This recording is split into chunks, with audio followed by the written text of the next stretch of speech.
Selalu energik ya, Udah mulai kok Pak. selalu energik. Alhamdulillah tadi sudah dibuka ya. Dimulainya media center ini beroperasi pada saat WSBK tanggal 3 sampai 5 Maret 2023 ini. Bismillahirrahmanirrahim. Assalamualaikum warahmatullahi wabarakatuh. Selamat siang, Om Swastiastu, Namo Buddhaya, salam kebajikan, salam sehat untuk kita semua. Salam RTB Gemilang, RTB Gemilang, kurang kompak loh. RTB Gemilang. Terima kasih. Baik. Rekan-rekan media yang saya hormati, Pak Kadis, Kominfo, Pak Siska yang mewakili Pak Kapolda dan Korlap Media Center, nanti kalau kurang kopi segala macam nanti di Ibu Sektis ya sebagai Korlapnya.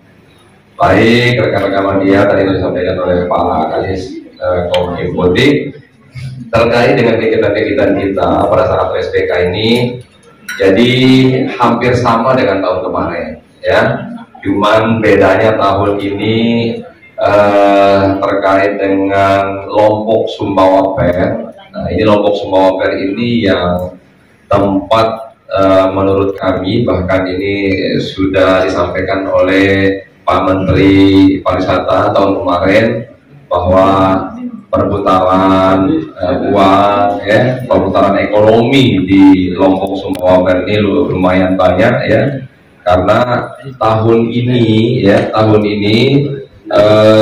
kita menyiapkan tenda itu lumayan di Lombok Sumbawa Fair ini dari UMKM kita Provinsi NTB, baik ada dari pusat juga dari kementerian, itu sebanyak 252 UMKM itu dari pusat provinsi, dan ada ketambahan dari pemerintah Kabupaten Lombok Tengah itu sebanyak 60 UMKM.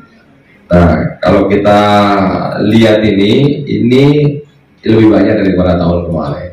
Dan yang paling penting juga evaluasi tahun kemarin yang terkait dengan LSM, karena tahun kemarin itu jauh tempatnya di belakang grandstand, yaitu sekitar 500-600 kilo. 500-600 meter. Mohon maaf, karena jauh, saking jauhnya langsung kaget ya. Jadi 500-600 meter dari grandstand. Nah, ada masukan-masukan dari Pak UMKM kita bahwa ketika LSF di sana, penonton-penonton yang nonton di grandstand A, B yang di dalam maupun C, H itu agak kurang berbelanja ke belakang karena cukup jauh. Nah, karena penonton ini selain yang utama kan nonton WSBK. Nah, ketika nonton WSBK maka penonton-penonton itu bisa konsentrasi menonton dulu. Nah, begitu lapar jam makan siang atau pingin minum baru turun gitu ke UMKM. Nah, kemarin para penonton ini lebih baik menahan laparnya karena cukup jauh, dan sekarang alhamdulillah dari hasil koordinasi kami dengan ITDC, MGPE dan Exprolin, maka diberikan tempat persis di belakang grandstand A, di tempat panggung hiburan artis ibu kota tahun kemarin.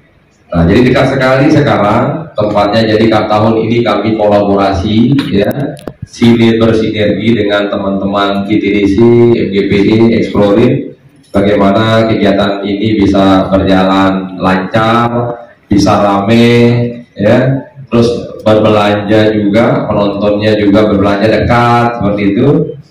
Dan dari kegiatan ini, sinergi ini berjalan lancar bersama dengan teman-teman MGPE. Kami siapkan panggung hiburan cuma satu. Kalau tahun kemarin ada panggung hiburan itu 2 ya, di belakang grandstand dan di LSF.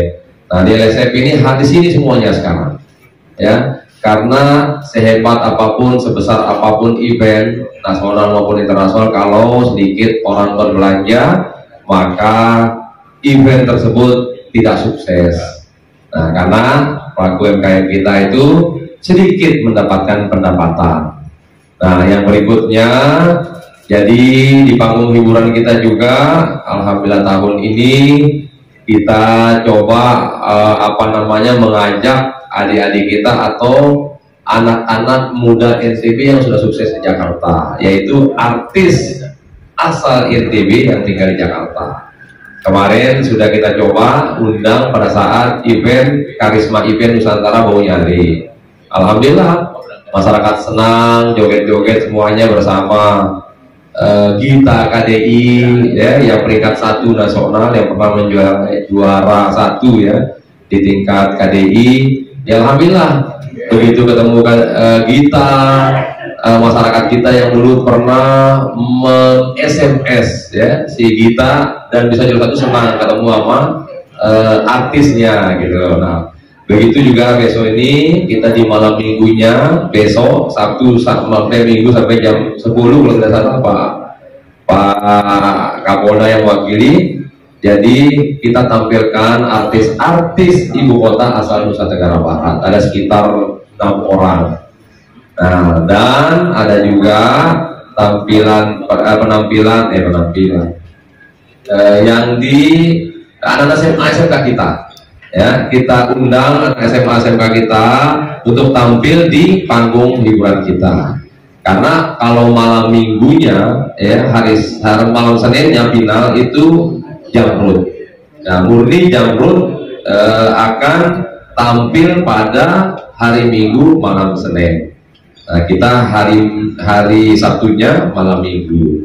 Nah, dan yang berikutnya juga tahun ini yang beda dengan tahun kemarin, alhamdulillah dari hasil koordinasi kita bersama, kita di belakang grandstand B itu ada sekitar 25 tenda anak-anak SMA SMK kita pasang di belakang grandstand B.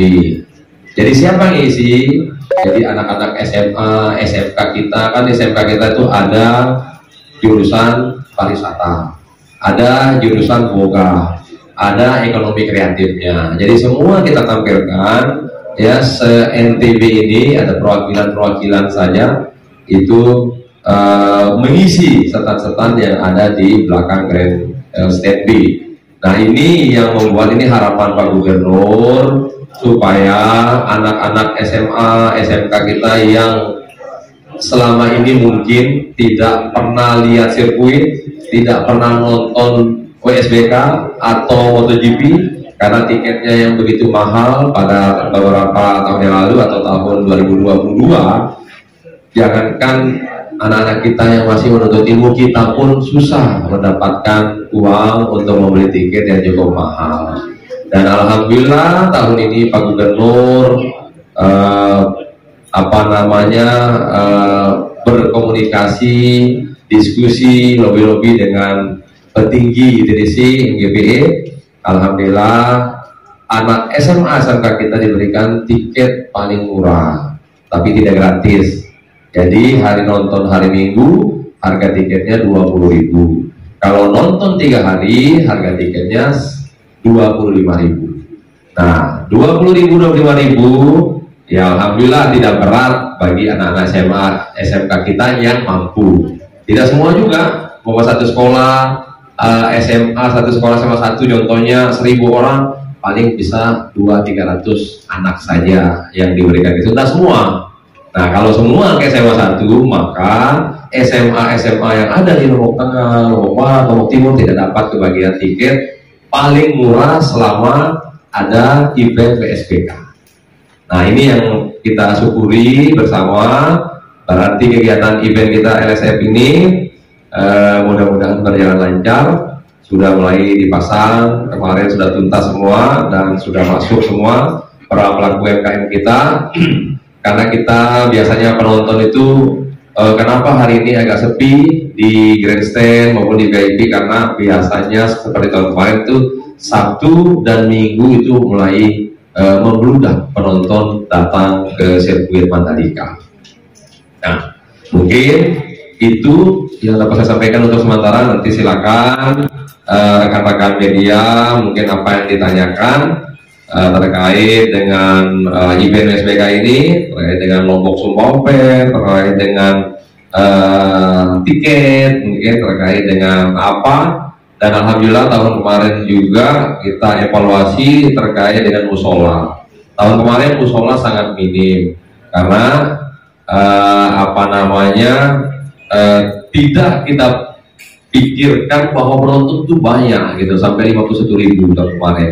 Nah, dari pengalaman itu saya sebagai korlap komunikasi dengan MGBI TDC, alhamdulillah sekarang sudah disiapkan musola yang cukup luas, cukup besar, dan ada 9 titik disiapkan ya, karena kalau SBK itu seperti tahun kemarin biasanya banyak penonton kita dari lokal Nusa Tenggara Barat.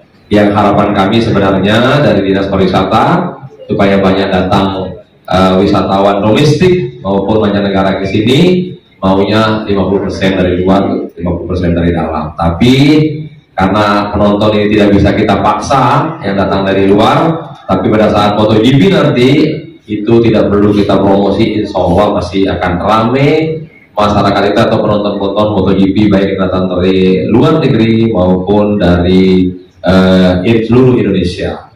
Nah ini yang berikutnya juga terakhir lupa pedagang asongan yang ada di depan selama ini di pintu 1, gate 1, dari hasil rapat kita kemarin terakhir dengan Menko Marves termasuk dengan Kadis Pariwisata Lombok Tengah juga dan Idrisin GBE, nanti kita atur tempatnya insya Allah itu di gate 3, yaitu menuju ke depan Hotel Pullman.